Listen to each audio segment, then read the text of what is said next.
Estamos nós aqui de volta, comentando mais uma vez a Primeira Guerra Mundial, agora dentro aí da sua evolução e dentro das suas consequências. A gente tinha visto, a aula passada com vocês, que a Primeira Guerra Mundial, ela é nada mais, nada menos do que uma redistribuição internacional de mercados, agravada agora com a chamada crise do colonialismo do século XIX, ou seja, aquele colonialismo que havia ocupado a Ásia, que havia ocupado a África, havia chegado indiretamente na América Latina através de capitais, imigração aí de uma série de elementos da Europa, que não tendo mais vagas em trabalhos, etc., começam a correr agora para as Américas, do Norte e do Sul. Vimos também que essa mesma Primeira Guerra Mundial é levada a cabo em função de uma série de outros fatores, como uma corrida armamentista, a famosa paz armada, e também uma justificativa nacionalista para levar as populações até a guerra. Essa justificativa nacionalista vai nos apresentar, então, um revanchismo francês, um pan-eslavismo, um pan-germanismo e, finalmente, um dos nacionalismos, que, aliás, está em voga hoje em dia, o nacionalismo da Sérvia, na época, a ideia de formação da Grande Sérvia, vai ser o pavio que detona todo o explosivo. Ou seja, é o assassinato do arquiduque Francisco Ferdinando que nos leva, então, aí à eclosão de todo aquele conjunto de forças que já estavam preparando a Primeira Guerra Mundial. A partir desse fator imediato, nós temos o início do conflito. E esse conflito vai ter momentos bastante característicos, como nós vamos poder observar aqui com vocês, dentro do nosso primeiro GC.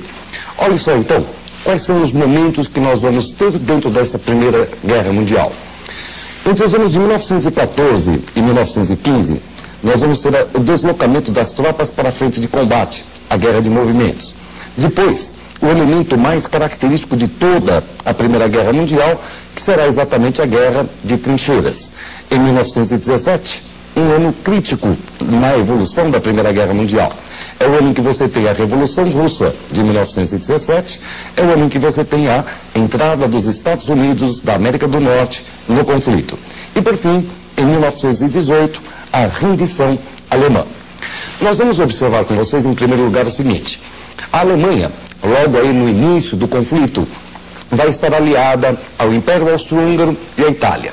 A Itália não entra no começo da guerra e, quando entra, entrará ao lado da Inglaterra e da França, invertendo, portanto, a aliança.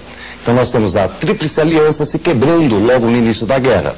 E a Tríplice entende Inglaterra, França, Rússia, ganhando aí a anexação da Itália. Inicialmente, guerra de movimento. As tropas se deslocando aí para a frente de combate. Uma frente oriental contra a Rússia, que não dará muito trabalho à Alemanha. E uma frente ocidental contra, especialmente, França e Inglaterra no primeiro momento. Nós vamos ter aí a evolução do conflito até a primeira grande batalha do Marne, onde finalmente as tropas alemãs são detidas e começa o momento mais característico da guerra. Aquele momento que nós chamamos com vocês de guerra de trincheiras, como a gente observa aqui com vocês. Guerra de trincheiras essas, que será literalmente a maior característica da Primeira Guerra Mundial e a característica mais sofrida de toda essa guerra. Sofrida por quê? Porque o indivíduo cava aquela trincheira, fica ali sem nenhum tipo de saneamento, fica ali com água pelos seus tornozelos ou até mesmo até as coxas. Um indivíduo que agradece até ratos virem se aninhar nele nas noites frias, porque ali ele poderia tirar um pouco de calor. É mais ou menos como aquela guerra de estilingue que a gente fazia quando era criança. Você põe a testa para fora, é mamonada na testa com certeza. Resultado: você vai ter o aparecimento dos gases tóxicos, o aparecimento da aviação de guerra no mar, a guerra submarina e assim por diante. Uma guerra que, se a gente for comparar com a Segunda Grande Guerra Mundial, matou muito mais gente. A primeira tem um índice de morte muito maior do que a segunda, onde muitas vezes, excetuado aí o fronte soviético, se faziam mais prisioneiros do que efetivamente mortos nos exércitos em conflito. A Guerra de Trincheiras é, portanto, aí a grande marca da Primeira Guerra Mundial. E isso dura praticamente até o ano de 1917. Em 1917, a inversão do conflito se dá, em especial, por causa da Revolução Russa de 17. Ou seja, logo após a Revolução de Outubro-Novembro, Lenin vai retirar a Rússia da guerra através da paz de Brest-Litovsk. Nesse momento, os alemães então agora dispõem de um reforço na frente ocidental. Reforço esse daquelas tropas que até então estavam lutando contra os russos. Ora, essas tropas vêm para o Ocidente e fazem uma segunda grande ofensiva. A França e a Inglaterra estavam para perder a guerra, estavam para perder o conflito, quando, obviamente, vai aparecer quem? O 7º de Cavalaria. 7º de Cavalaria que se dá com a entrada dos Estados Unidos no conflito. Como explicação da entrada dos Estados Unidos nessa primeira grande guerra mundial? A explicação do norte-americano é a seguinte, que a guerra submarina não estava respeitando a ausência, ou seja, a neutralidade dos Estados Unidos nessa guerra. Haviam afundados navios em que haviam passageiros norte-americanos assim por diante. E como você nota, essa é uma justificativa bastante frágil para se lançar um país na guerra. Qual teria sido o efetivo elemento que levou os Estados Unidos a entrar decisivamente nesse conflito? O que leva os norte-americanos a entrar é o fato de que, entre 1914 e 1917, os norte-americanos apenas ganharam dinheiro com o conflito, vendendo armas e mantimentos para a Inglaterra, para a França e também para a Alemanha. Só que para a Alemanha, a venda era feita à vista. Para a França e a Inglaterra, era feita a prazo. Resultado, se a Alemanha faz uma segunda grande ofensiva, se a Alemanha ganha a guerra, a dívida de França e Inglaterra acabariam ficando pendentes e, claro, a Alemanha não iria se responsabilizar pelo pagamento disso. O norte-americano entra no conflito, obviamente, para defender esses seus créditos. E a hora que o norte-americano entra, você sabe, ele entra lá para ganhar a guerra. Ele manda tudo que ele tem. Ele manda Hulk, Mulher Maravilha, Super-Homem. Ele entra desequilibrando o conflito. Desequilibrando como?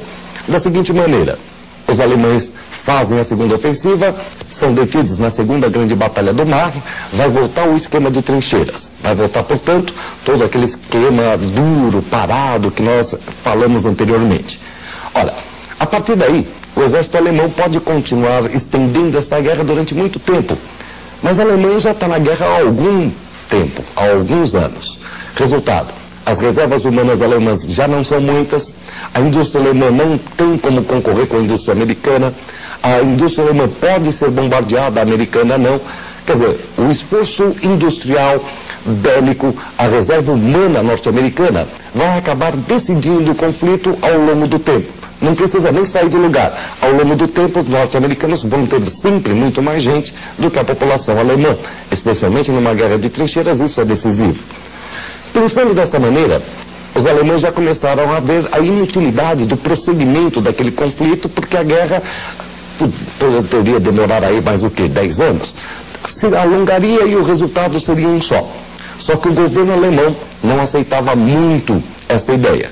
Daí então uma revolução interna na Alemanha, depondo o governo do Kaiser e trazendo um novo governo, o governo da República de Weimar. E essa República de Weimar vai, portanto, encerrar a guerra assinando a rendição alemã com base em 14 pontos do presidente norte-americano Wilson. Nós vamos observar que então, de repente, a guerra cessa com a Alemanha podendo continuar nesta guerra. Só que depois que a Alemanha se rendeu, se desmobilizou, a França e a Inglaterra, obviamente agora nações vitoriosas, vão impor aos alemães uma paz humilhante, aquela que nós conhecemos como a Paz de Versalhes. Essa Paz de Versalhes, ela vai ter uma série de elementos simplesmente ditatoriais com relação à Alemanha. Por exemplo, a Alemanha é considerada culpada pela Primeira Guerra Mundial, tem que pagar a dívida da França e da Inglaterra. Existem cláusulas territoriais. A Alemanha tem que devolver a Alsácia-Lorena para a França. A Alemanha tem que entregar um corredor para a Polônia, com o porto de Danzig. A Alemanha tem que deixar a produção do Ruhr para a França durante algum tempo. E pior, a Alemanha seria totalmente desmilitarizada, com o exército reduzido a uma polícia sofisticada, a marinha a 3 encoraçados e sem a possibilidade de ter aviação de guerra. Esse Tratado de Versalhes é, portanto, aquele que começa aquilo que nós vamos conhecer mais tarde com o nome de Segunda Grande Guerra Mundial. É um dos principais argumentos para que o Hitler consiga, inclusive mais tarde, a sua ascensão, já na década de 30, dentro da Alemanha. Exemplo, o argumento de que o exército alemão teria sido apunhalado pelas costas porque ele podia continuar na guerra durante mais algum tempo. Mas não foi só a Alemanha que sofreu com essa que nós chamamos de Paz de Versalhes. Vejam só aqui com a gente. De repente, você vai ter o desmembramento também dos dois últimos grandes impérios europeus. Aquele que é o Império Austro-Húngaro e aquele que é o Império Turco-Otomano. Base para uma série de problemas que nós temos, inclusive até os dias atuais. É o momento em que, sugerido pelos Estados Unidos, vai se montar a prévia da ONU, aquilo que nós chamávamos de Liga das Nações. Mas a Liga das Nações não contará com a presença dos Estados Unidos, que foi quem sugeriu, com a presença da União Soviética. A Alemanha será tardiamente convidada. Quer dizer, nós temos aí mais uma sociedade de debates do que uma sociedade que consiga efetivar uma série de intervenções e tente manter aquela que é chamada Paz de Versalhes. Por fim, uma das maiores consequências da Primeira Guerra Mundial.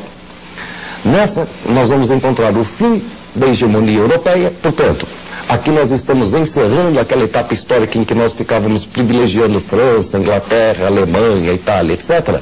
Para quê? Para conhecer o momento histórico, para principiar o momento histórico que nós estamos hoje vivendo. O início da hegemonia norte-americana. Portanto, uma das principais consequências, como a gente pode observar aqui com vocês, será exatamente o fim da hegemonia europeia, o início da hegemonia norte-americana. Com destaque, então, para esse que é o Tratado de Versalhes, que começa já a levar a fatores daquela que nós chamaremos de Segunda Grande Guerra.